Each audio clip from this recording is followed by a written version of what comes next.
Good evening students. देखिए, last class में मैं बता रहा था आपको क्लासिफिकेशन ऑफ मैटर के बारे में, और हमने स्टार्टिंग में फिजिकल क्लासिफिकेशन ऑफ मैटर पढ़ लिया था। उसके बाद में हम पढ़ रहे थे chemical classification of matter. Chemical classification of matter.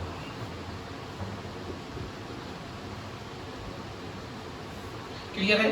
इसमें मैंने आपको बताया था कि केमिकल क्लासिफिकेशन के अकॉर्डिंग मैटर टू टाइप के होते हैं, प्योर मैटर फर्स्ट, और second impure matter. Impure matter या इम्प्योर सब्सटेंस। प्योर मैटर भी टू टाइप के होते हैं, कंपाउंड और second A compound and B elements. और इम्प्योर मैटर को हम क्या कहते हैं? मिक्सचर बोलते हैं, मिक्सचर।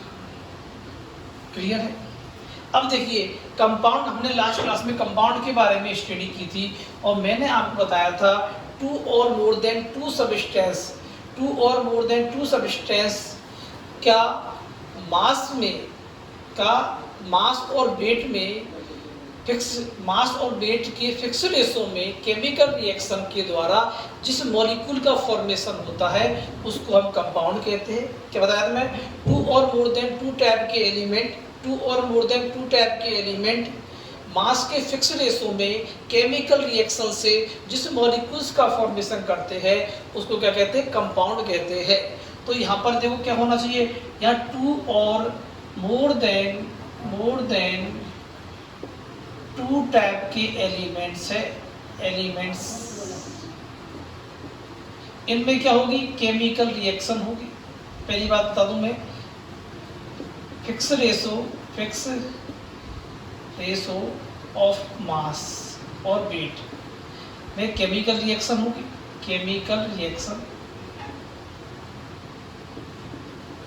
इससे जो मॉलिक्यूल बनेगा इसको ही हम क्या कहेंगे? कंपाउंड कहेंगे। तो देखिए, कंपाउंड में मैंने बताया था आपको कि टू और मोर देन टू टाइप के एलिमेंट्स मास के फिक्स रेशो में केमिकल रिएक्शन करके जिस मॉलिक्यूल का फॉर्मेशन करते हैं उस मॉलिक्यूल को कंपाउंड कहते हैं। लेकिन यहाँ पर क्या होगा, एलिमेंट में क्या होगा ये हम देखेंगे। एलिमेंट से पहले मैं मिक्सचर के बारे में पढ़ाऊंगा आपको, क्योंकि कंपाउंड और मिक्सचर को कंपैरिजन किया गया है। तो देखो, मिक्सचर में क्या है? मिक्सचर में टू और मोर देन, मिक्सचर में इम्प्योर मैटर को मिक्सचर कहेंगे, और टू और more then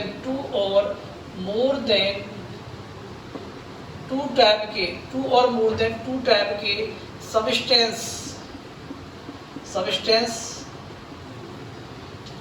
any ratio of mass के किसी भी रेशो में फिजिकल कॉम्बिनेशन से जिस सब्सटेंस का फॉर्मेशन करते हैं उस सब्सटेंस को क्या कहते हैं? हम मिक्सचर कहेंगे। तो पहले तो आपको मैं ये बता रहा हूँ कि कंपाउंड और मिक्सचर में क्या डिफरेंस है। हम ये जानते हैं कि फिजिकल क्लासिफिकेशन किया था हमने मैटर का, तो प्योर मैटर कौन सा था? कंपाउंड और एलिमेंट्स। अभी मैंने एलिमेंट्स के बारे में नहीं बताया है अभी आपको, पहले मैं बता रहा हूँ मिक्सचर के बारे में, क्योंकि कंपाउंड और मिक्सचर में थोड़ा सा डिफरेंस है। तो देखो, यहाँ पर टू और मोर देन टू टाइप के एलिमेंट्स भी सब्सटेंस है कि नहीं है?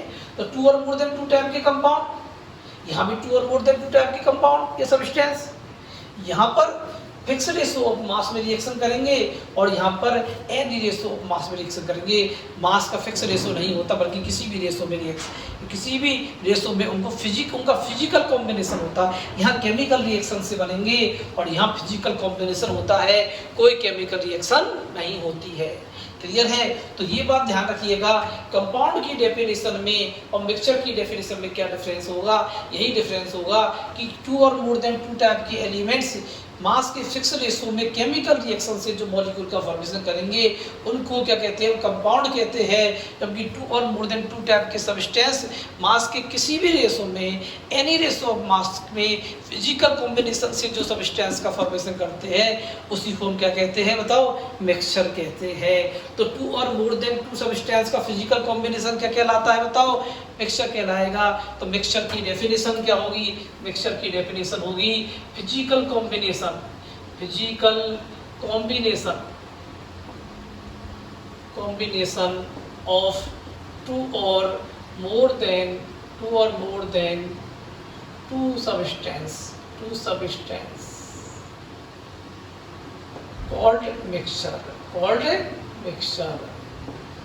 तो देखिए, ये याद रखिए, यहाँ भी 2 और मोर देन 2 सब्सटेंस है, 2 और मोर देन 2 एलिमेंट है, लेकिन इनका फिक्स रेशो होता है मास का और केमिकल रिएक्शन होती है जिससे मॉलिक्यूल बनेगा वो कंपाउंड कहलाएगा। और ये क्या है, केमिकल रिएक्शन नहीं होती है, 2 और मोर देन 2 टाइप के सब्सटेंस है, लेकिन उनका फिजिकल कॉम्बिनेशन जो होता है वो मिक्सचर कहलाएगा। और यहाँ पर मास का कोई भी रेशो हो सकता है, मास का फिक्स रेशो नहीं होता है। क्लियर है। तो पहले हम पढ़ेंगे कंपाउंड की स्टडी के बाद में, कंपाउंड के बारे में पढ़ा चुका हूं मैं, ऑर्गेनिक इनऑर्गेनिक कंपाउंड कंप्लीट पढ़ा चुका हूं मैं। अब मैं पढ़ा हूं मिक्सचर के बारे में। लेकिन पहले आपको मिक्सचर के बारे में ये आइडिया होना चाहिए था कि 2 और मोर देन 2 कंपाउंड्स का, 2 और मोर देन 2 टाइप के एलिमेंट्स की मास के फिक्स रेशो में केमिकल रिएक्शन से जो मॉलिक्यूल बनेगा वो कंपाउंड होगा। लेकिन 2 और मोर देन 2 सब्सटेंस का जो फिजिकल कॉम्बिनेशन होता है, ठीक है, वो क्या कहलाएगा, मिक्सचर कहलाएगा, जो कि इम्प्योर मैटर होता है।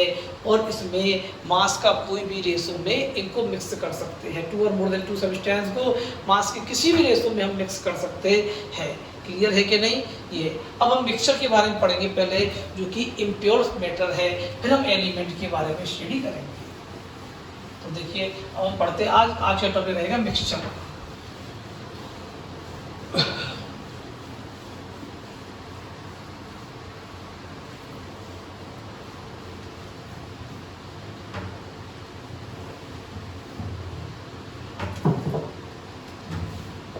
मिक्सचर, इसको इम्प्योर सब्सटेंस भी कहते हैं, इम्प्योर मैटर भी कहते हैं। अभी बताया है मैंने physical combination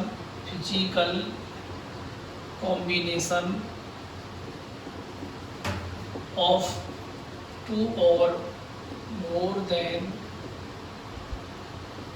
2 type of substances called mixture. ठीक है, 2 और मोर देन 2 टाइप के सब्सटेंस का फिजिकल कॉम्बिनेशन मिक्सचर कहलाता है। और इसमें जो कंपोनेंट होते हैं 2 और more then 2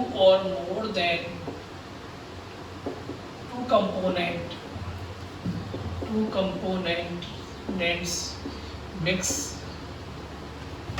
in any ratio of mass के किसी भी रेशो में ये मिक्स हो सकते हैं। क्लियर है, मास के किसी भी रेशो में ये मिक्स हो सकते हैं। ठीक है, अब मिक्सचर जो होते हैं वो 2 टाइप के होते हैं। मिक्सचर जो होते हैं वो 2 टाइप के होते हैं।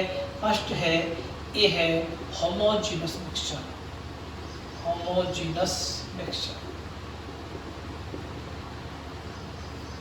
और बी है हेट्रोजीनस मिक्सचर,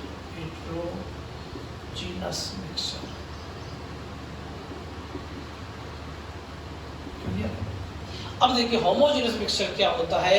तो देखिए, एक मैं एग्जांपल ले रहा हूँ होमोजेनस मिक्सचर को एक्सप्लेन करने के लिए। मैं यहाँ एग्जांपल लूँगा। तो देखिए, मैं आपसे ये कहता हूँ कि शुगर को मैंने वाटर में डिजोल्व कर दिया, है, तो इससे क्या बन गया, स्वीट वाटर बन गया।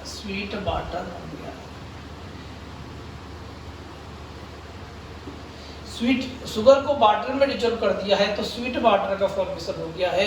अब यदि मैं इस स्वीट वाटर को, ठीक है, शुगर को वाटर में डिजोल्व कर दिया है और स्वीट वाटर बन गया। अब एक जग में ले लिया है मैंने स्वीट वाटर को, और इस जग में जो स्वीट वाटर है उसको मैंने डिफरेंट ग्लास में लेकर के डिफरेंट स्टूडेंट को दिया, तो सेम टेस्ट आएगा कि नहीं आएगा? सेम टेस्ट आएगा सबको। मैं जब उस कंडीशन में बोल रहा हूँ जब शुगर कंप्लीटली वाटर में डिजॉल्व हो गई है और स्वीट वाटर का फॉर्मेशन हो गया है, इन दैट कंडीशन जो स्वीट वाटर जो है इसको हम डिफरेंट ग्लास में डिफरेंट स्टूडेंट को देते हैं तो सेम टेस्ट आता है।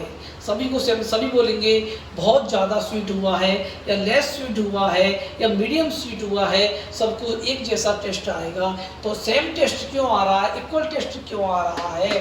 क्योंकि इसके ईच पार्ट का कंपोजिशन सेम है। Composition of each part is same. ये बहुत इंपॉर्टेंट लाइन है, composition of each part is same. ऐसा क्या हुआ कि शुगर को एक जग में मैंने वाटर ले लिया है और शुगर को डिजॉल्व कर दिया है और शुगर कंप्लीटली डिजॉल्व हो गई है। अब जग में जितना भी स्वीट वाटर है उसको मैं डिफरेंट स्टूडेंट को डिफरेंट ग्लास में दे रहा हूँ, तो सबको इक्वल टेस्ट क्यों आ रहा, सेम टेस्ट क्यों आ रहा है? क्योंकि उस जग में जितना भी स्वीट वाटर है उसके ईच पार्ट का कंपोजिशन सेम है। जो डिफरेंट क्लास में डिफरेंट पार्ट जा रहा है उसका, तो यदि उसका उसकी ईच पार्ट का कंपोजिशन सेम नहीं होता तो बताइए सेम टेस्ट आता क्या? नहीं आता। इसका मतलब उसकी ईच पार्ट का कंपोजिशन क्या है? सेम है। मतलब जो शुगर है, शुगर यूनिफॉर्मली डिस्ट्रीब्यूटेड हो गई है इन वाटर में यूनिफॉर्मली डिस्ट्रीब्यूटेड हो गई है। तो शुगर यूनिफॉर्मली डिस्ट्रीब्यूटेड हो गई है वाटर में और यूनिफॉर्मली डिस्ट्रीब्यूटेड होने के कारण इसके ईच पार्ट का कंपोजिशन सेम है। ईच पार्ट का कंपोजिशन सेम है मतलब सेम टेस्ट आ रहा है। इस टाइप के मिक्सचर को हम क्या कहेंगे? होमोजेनस मिक्सचर कहेंगे।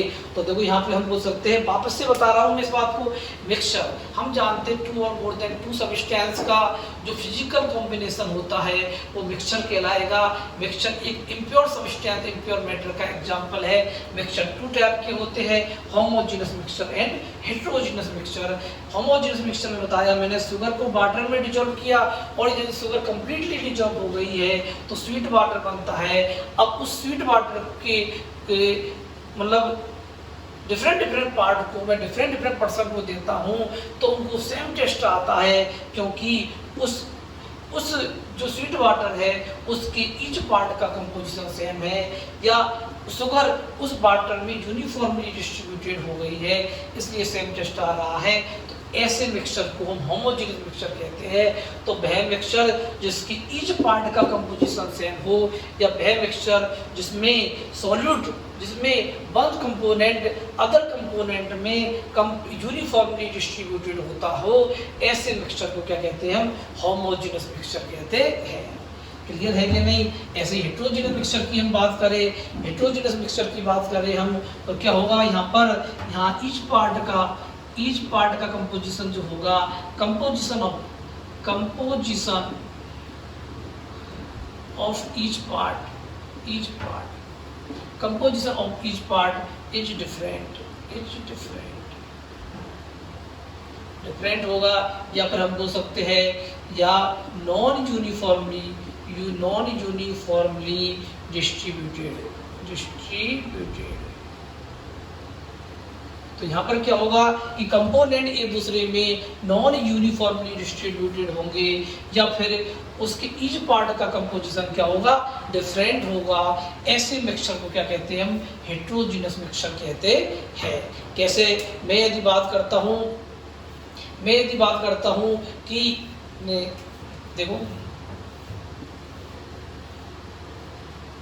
ग्रेन्स है, ये माना कि एक कॉटन का बैग है, कॉटन बैग है, ठीक है। उसमें क्या है? ग्रेन्स है, इसमें ग्रेन्स है, व्हीट ग्रेन्स है,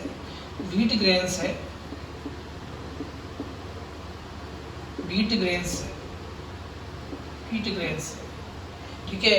और उसमें क्या कुछ स्टोन भी है, कैसे क्या है, स्टोन, स्टोन, ये क्या है, stone, stone and sand plus sand, stone plus sand. तो मैं कह रहा हूँ किसी कॉटन की बैग में व्हीट ग्रेन्स है और उसमें ग्रेन्स के साथ साथ कुछ स्टोन भी है, और स्टोन बैग में कहीं पर स्टोन और सैंड ज़्यादा है, कहीं सैंड और स्टोन क्या है, लेस क्वांटिटी में है। तो बताइए यहाँ पर किसका मिक्सचर है, ये sand stone plus wheat grains का मिक्सचर है।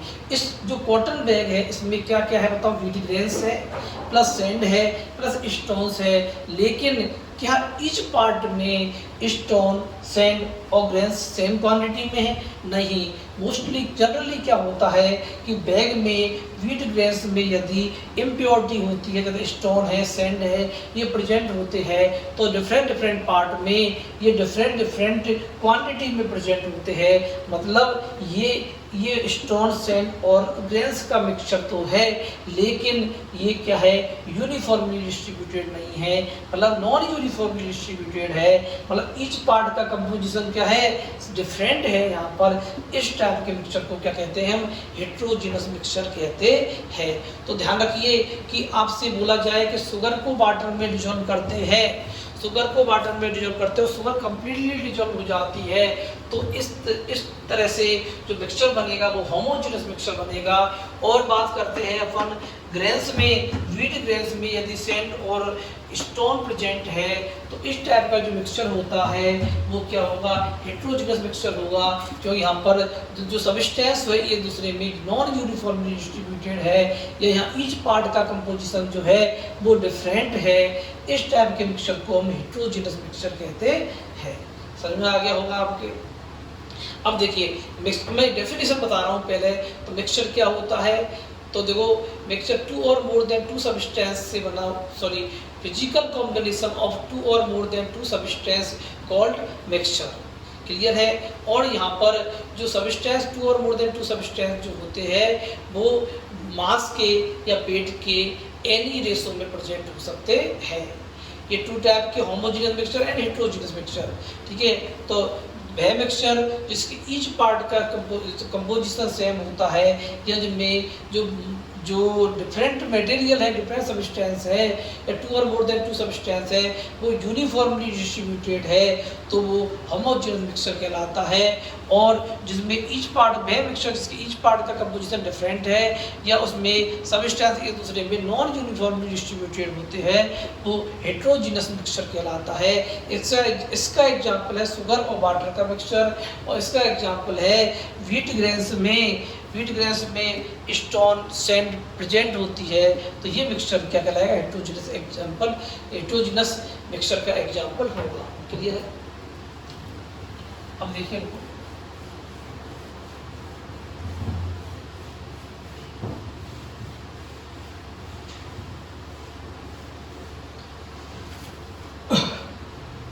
तो पहले मैंने कंपाउंड को मिक्सचर से डिफरेंशिएट किया आपके सामने, फिर उसके बाद में मैंने होमोजेनियस मिक्सचर को हेट्रोजेनियस मिक्सचर से क्या किया, डिफरेंशिएट किया आपके सामने। अब बता रहा हूँ मैं होमोजेनियस मिक्सचर, ये है homogeneous mixture,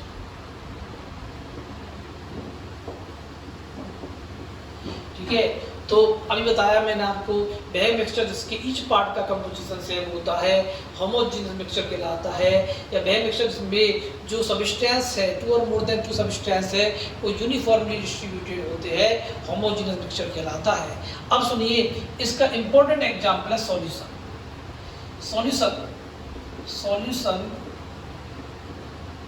is a homogeneous mixture.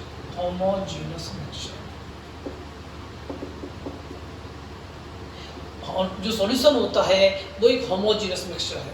देखिए इसको मैं एक्सप्लेन कर रहा हूँ एग्जांपल से। शुगर को वाटर में डिजोल्व कर दिया, शुगर है मैं मान लेता हूँ 20 ग्राम शुगर है, इसको मैंने 100 ml वाटर में डिजोल्व कर दिया है, 100 ml वाटर में डिजोल्व कर दिया, और यहाँ बन गया है स्वीट वाटर।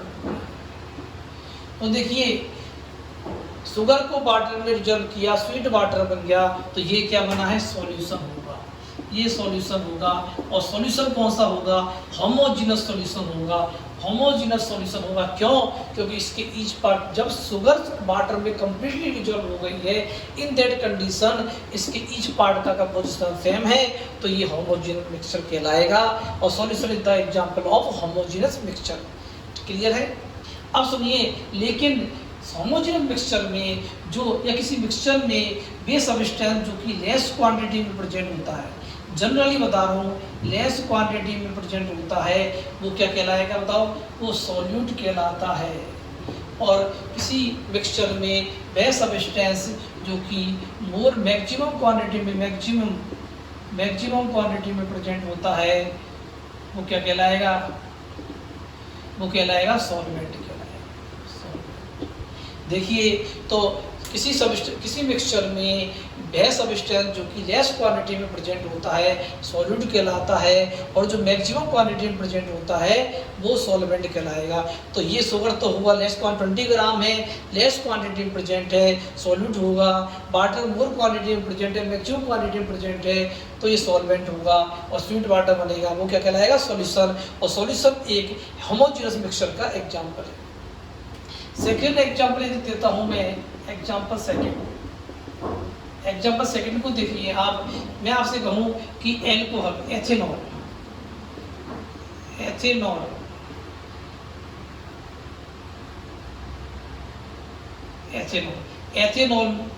एथेनॉल का फॉर्मूला होता है C2H5OH।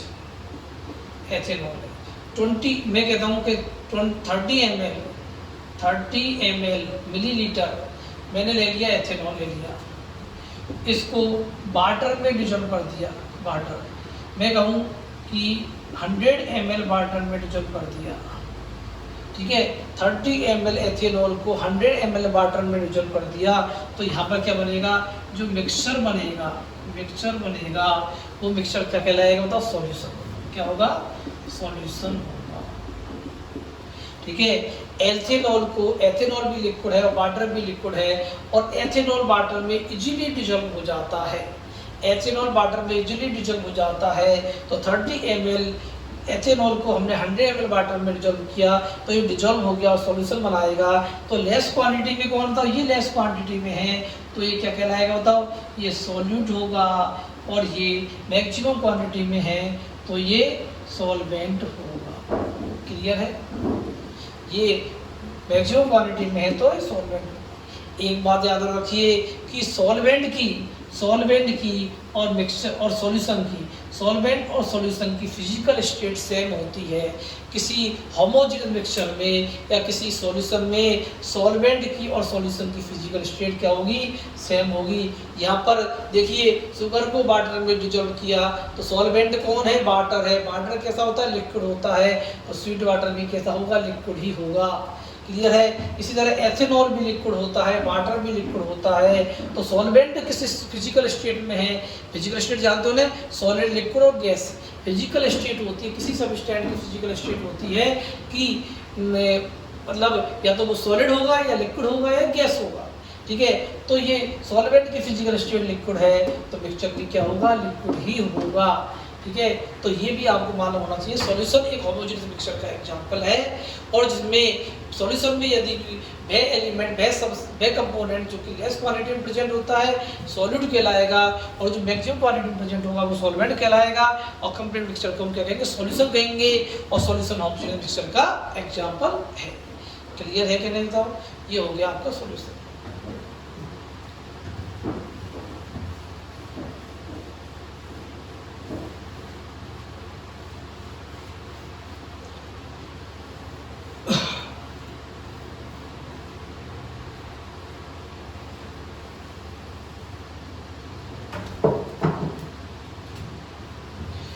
भी आता है हेट्रोजीनस मिक्सचर। देखो, बताया था मैंने आपको कि वह मिक्सचर जिसकी ईच पार्ट का कंपोजिशन सेम नहीं होता, डिफरेंट होता है, या जिसमें कंपोनेंट एक दूसरे में नॉन यूनिफॉर्मली डिस्ट्रीब्यूटेड होते हैं, उसको क्या कहते हैं? पर हेट्रोजीनस मिक्सचर कहते हैं। इसके एग्जाम्पल है सैंड प्लस वाटर। बताइए सैंड को यदि वाटर में मिक्स किया जाए, सैंड को वाटर में मिक्स किया जाए तो बताओ सैंड वाटर में डिजॉल्व होगी क्या? नहीं होगी।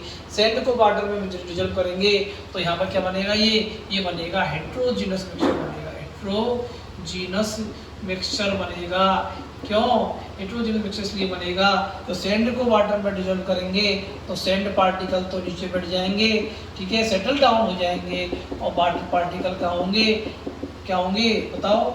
अपसाइड होंगे। तो ये वाटर पार्टिकल है ना, और ये है सैंड पार्टिकल, सैंड पार्टिकल। तो टोटल बात ये है, ये ऐसा मिक्सचर है जिसके ईच पार्ट का कंपोजिशन सेम है क्या? यहाँ लेस क्वांटिटी में सैंड है, यहाँ मोर क्वांटिटी में सैंड है, क्योंकि सैंड के पार्टिकल क्या होगा? बिग साइज के होने के कारण सेटल डाउन हो गए हैं, सेटल डाउन हो गए हैं। तो ये ऐसा सैंड और वाटर का मिक्सचर तो है, लेकिन ये क्या हुआ? ये सैंड पार्टिकल सेटल डाउन होने के कारण यहाँ यूनिफॉर्मली डिस्ट्रीब्यूटेड नहीं है, नॉन यूनिफॉर्मली डिस्ट्रीब्यूटेड है। ईच पार्ट का कंपोजिशन यहाँ देखो और एक यहाँ देखो, इस पार्ट को लीजिए सैंड की क्वांटिटी लेस मिलेगी और इस पार्ट को लीजिए सैंड की क्वांटिटी मोर मिलेगी। इसका मतलब नॉन यूनिफॉर्मली डिस्ट्रीब्यूटेड है कंपोनेंट, या फिर ईच पार्ट का कंपोजिशन सेम नहीं है। तो सैंड वाटर मिक्सचर एक हेट्रोजीनियस मिक्सचर का एग्जांपल है। इसी तरह हम बात करें वाटर ऑयल मिक्सचर, वाटर को ऑयल में मिक्स किया तो हो पाएगा क्या? वाटर और ऑयल जो होते हैं वो एक दूसरे में डिजॉल्व नहीं होते, बल्कि दोनों अपनी अपनी सेपरेट लेयर बना लेते हैं। तो ये भी एक हेट्रोजीनियस मिक्सचर का एग्जांपल है। तो यदि वन कंपोनेंट जो सेकंड कंपोनेंट में या अदर कंपोनेंट में डिजॉल्व हो रहा है और कंप्लीटली डिजॉल्व हो जाता है तो यूनिफॉर्मली मिक्सचर बनाएगा, उसको होमोजेनियस मिक्सचर कहेंगे। और यदि वन कंपोनेंट्स अदर कंपोनेंट में मिक्स नहीं हो रहा है, डिजॉल्व नहीं हो पा रहा है, तो नॉन यूनिफॉर्मली मिक्सचर बनाएगा, ठीक है, उसको हम हेट्रोजीनियस मिक्सचर कहेंगे। तो सैंड प्लस वाटर या water plus oil is the example of heterogeneous mixture. Clear है?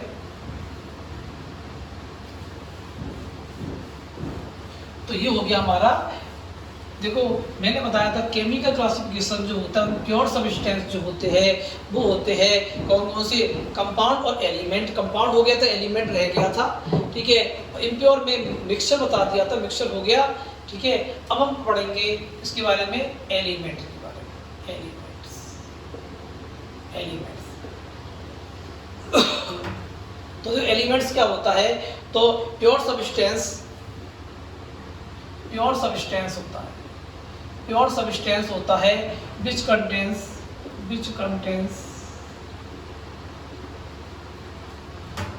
one type of element,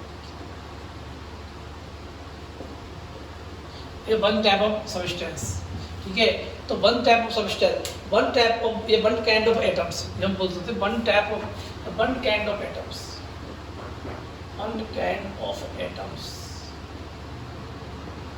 देखो वन काइंड ऑफ एटम्स से बनने वाले प्योर सब्सटेंस को क्या कहते हैं? एलिमेंट्स कहते हैं।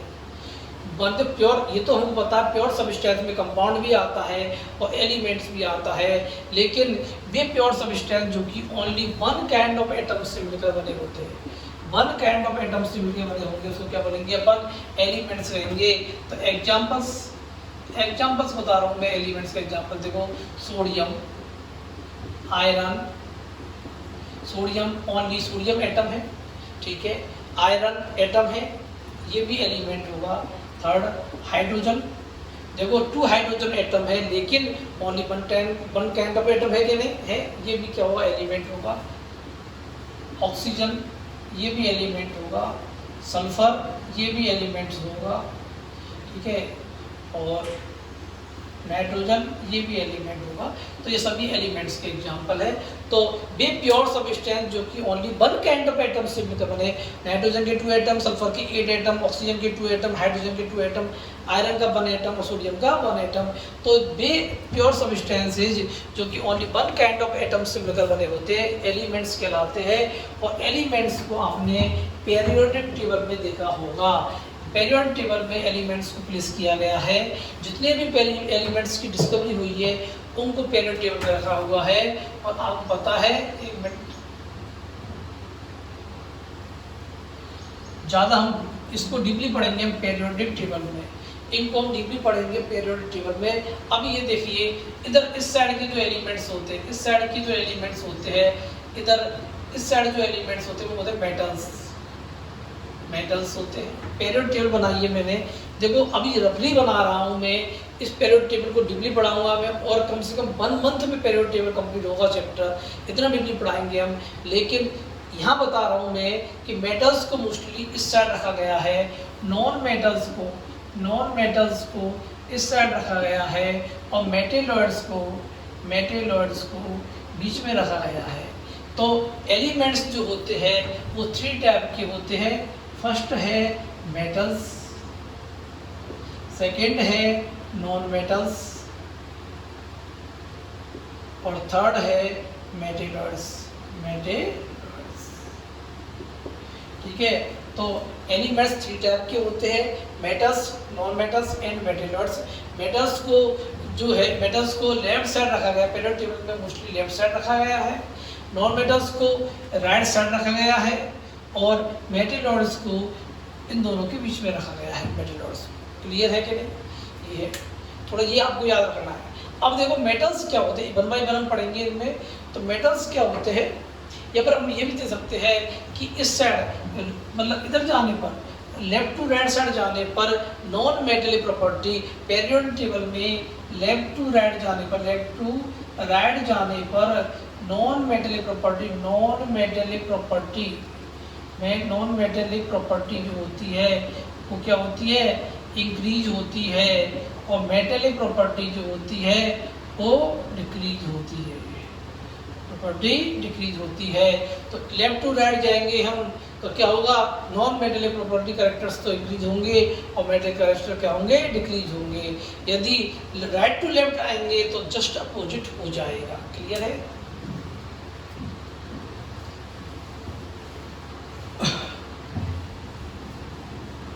अब देखिए, अब मेटल्स के बारे में पढ़ते हैं अपन।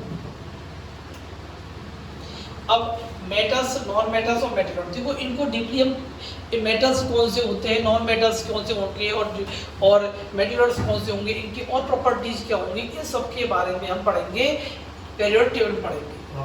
अभी मैं आपको ये बता, थोड़ा सा मैं हिंट दे रहा हूँ, कुछ इंपॉर्टेंट बात है। मेटल्स क्या होते हैं, वे एलिमेंट्स जो जनरली इलेक्ट्रॉन एलिमिनेट